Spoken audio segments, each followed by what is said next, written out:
président de la République, lui, a fait son choix. Non pas entre les camps antagonistes, mais en faveur d'une méthode de révolution. Il a choisi la révolution paysanne. Ce choix correspond à la réalité yéménite.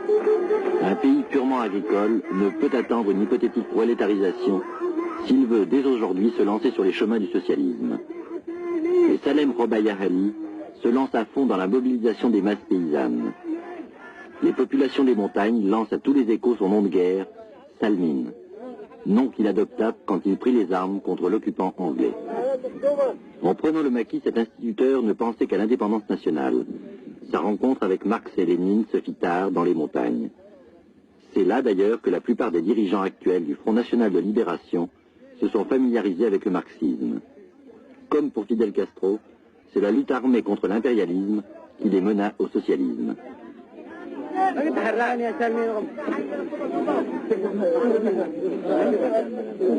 Salmin s'aventure en personne jusqu'à la frontière du Nord-Yémen, où les contre-révolutionnaires préparent leurs attaques. C'est ici que la fidélité des tribus est d'importance vitale.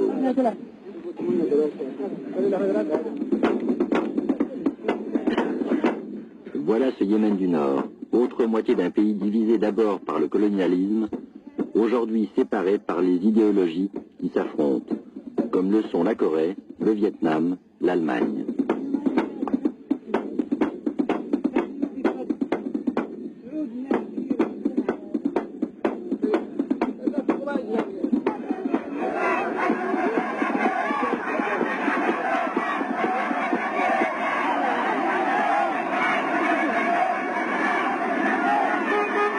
La tournée présidentielle devient un plébiscite.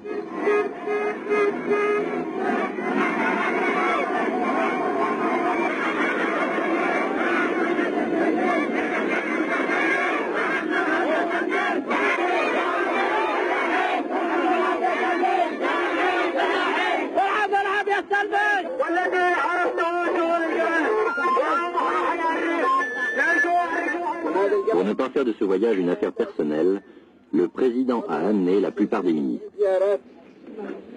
À cette tribune improvisée, le Premier ministre et ministre de la Défense, celui de l'Éducation nationale, de la réforme agraire, le commandant en chef des armées et celui de l'aviation.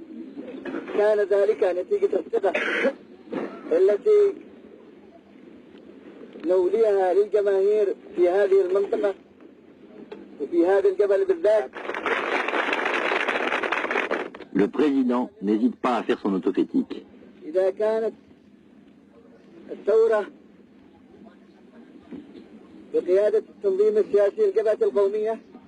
Frères, si la révolution sous la direction du NLF n'a réalisé qu'une modeste partie de nos objectifs, c'est que nous ne sommes qu'une avant-garde, avec de grandes ambitions que nous essayons de réaliser grâce aux masses populaires et aux partis.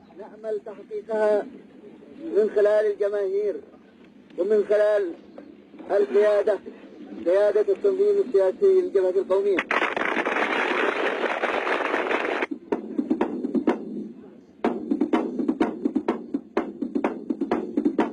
Dans ces montagnes où le paysanat n'a jamais été réduit à une condition servile aussi mutilante qu'en Hadramaout, les paysans répondent à l'appel de celui qui leur demande d'être des soldats de la révolution.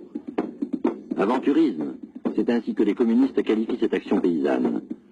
Bien que les communistes yéménites sont peu nombreux, ils se posent, avec l'appui soviétique, comme arbitres et seuls représentants légitimes du dogme. Par rapport au NLF, les communistes affichent la même attitude que les partis en Europe vis-à-vis des gauchistes. Avec cette différence fondamentale, au Yémen, ce sont les communistes qui sont le groupuscule.